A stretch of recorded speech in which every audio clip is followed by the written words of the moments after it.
Chers amis, vous vous souvenez peut-être du scandale de corruption du Qatargate qui avait éclaté en 2022. C'était un immense scandale qui a révélé que plusieurs députés européens avaient accepté de l'argent en échange de la défense des intérêts du Qatar. C'est notamment, vous vous en souvenez, l'épisode par lequel on avait retrouvé chez la vice-présidente grecque social-démocrate du Parlement européen des sacs de courses remplis d'espèces et d'objets de valeur. À la suite de ce scandale, la Commission a enclenché des travaux et elle propose aujourd'hui une directive dont le Parlement est chargé de discuter sur les activités de lobby étrangers au sein de l'Union européenne. Alors bien sûr, on pourrait s'en réjouir. Après tout, la création d'un système de transparence harmonisé qui éviterait la corruption est une première étape pour tenter de maîtriser les influences ou la corruption qui pourrait émaner de pays tiers.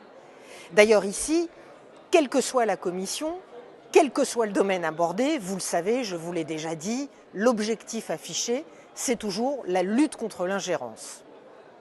Pour l'instant, 15 pays membres disposent d'un système national de contrôle. La France et l'Allemagne sont d'ailleurs en pointe dans ce domaine et les autres pays, eux, ont des législations beaucoup plus laxistes.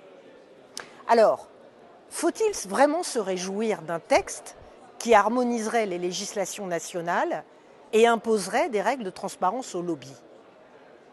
Eh bien, comme toujours, la Commission nous propose la pire des politiques possibles et je vais tout vous expliquer.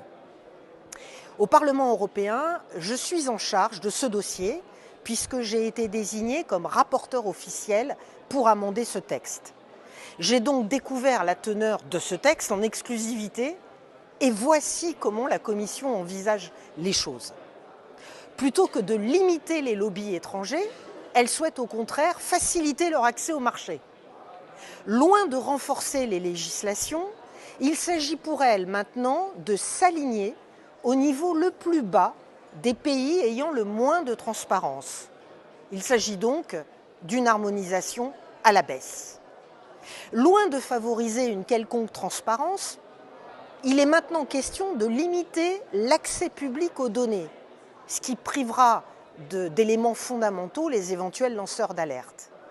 Alors en définitive, les pays les plus transparents comme la France vont se voir contraints de baisser leur niveau d'exigence. Dans ces conditions, tout le monde aura compris que la directive en question affiche un objectif auquel elle ne veut pas parvenir. Nos travaux débutent sur ce sujet ici, une première réunion qui s'est déroulée hier et qui me laisse penser qu'une fois de plus, la droite et la gauche seront prêtes à toutes les alliances pour protéger la Commission et pour s'opposer à nous qui dénonçons cette collusion. Cette directive sera malheureusement un effet d'annonce qui mettra la poussière sous le tapis.